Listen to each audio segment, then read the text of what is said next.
լեղապարկի վիրահատությունից հետո, որ իհարկե ստրեսը մարդու համար գումարած նաև այստեղ օրգանիկ կորուստ մենք ունենք ամբողջական, մեր աղստամոքսային տրակտը պետք է հարմարվի, մեր օրգանիզմը պետք է հարմարվի նոր պայմաններին։ Եվ լեղապարկի վիրահատությունից հետո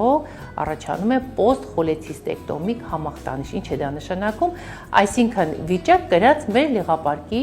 հեռացումից հետո։ Այս դեպքերում մենք ունենում ենք որոշակի կլինիկական նշաններ, որոնց դուք պետք է անմիջապես ուշադրություն դարձնեք, քանի որ վիրահատությունից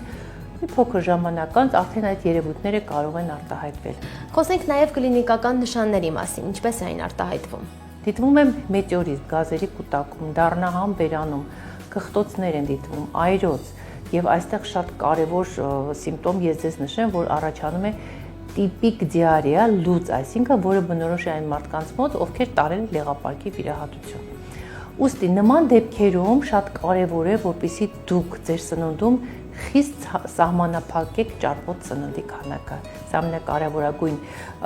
այսպես ասած, ցուցումներից մեկն է եւ անպայման պետք է սնվել 5-6 անգամ փոքր չափերով եւ անպայման պետք է ուտելիք ընդունել դանդաղ։ Քանի որ լեղապարկը հեռացվում է, այսինքն ռեզերվուարը, որտեղ հավաքվում է լեղին,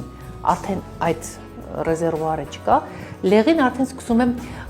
գալ դեպի ստամոքս եւ որի պատճառով կարող է առաջանալ ռեֆլյուքս լեղային գաստրիտ։ Եթե դուք նախկիներում ունեցել եք, ասենք, խոցային հիվանդություններ, գաստրիտներ, էրոզիաներ, լեղու հետ հոսքը դեպի հետ, ինքը ել ավելի է վատացնում կլինիկական նշաններ, ավելի խորանում են ձեր հիվանդությունները։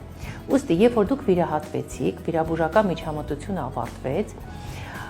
պետք է որոշ ժամանակ անց անպայման դիմել կամ թերապևտի կամ գաստրոենտերոլոգի, որպեսզի ձեզ տան համապատասխան ցուցումներ եւ համապատասխան դեղորայք։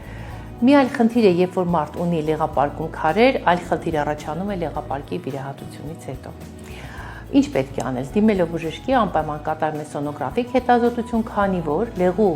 կուտակման պատճառով, եթե նախկինում այդ քարերը առաջացել են ձեզ մոտ լեղապարկում, նույն քարերը կարող են առաջանալ ծորաններում, լյարդում առաջանում են կալցիֆիկատներ, ուստի բժիշկը ձեզ զննելուց հետո կնշանակի համապատասխան դիետոթերապիան, կնշանակվեն համապատասխան հետազոտությունները, այնուհետև կարող են նշանակվել լեղամուղներ, ֆերմենտներ, որ արդեն տալիս է ձեզ բժիշկը։ Հնարավոր է, որ լեղապարկի վիրահատությունից հետո կրկին ցավեր լինեն նույն հատվածում։ Այն շատ լավ հարց է, որտեղ շատ հաճախ հիվանդները գալիս են, ասում են բժշկ ջան, ցավերս այնպեսին է, ինչպես այն ժամանակ, երբ որ իմ լեղապարկը հեռացված չեն։ Հեռացված է լեղապարկը, բայց լեղածորանները մնում են։ Այնտեղ գնում է լեղու գոյացման process-ը եւ այնտեղ բորբոքային process-ների պատճառով, լեղու հոսքի, այսպես լեղու խտացման պատճառով եւ այլն կարող են առաջանալ նաեւ ցավեր։ Այստեղ հենց բժշկի ճիշտ խորհուրդները, որոնք ձեզ կհանեն այդ վիճակից։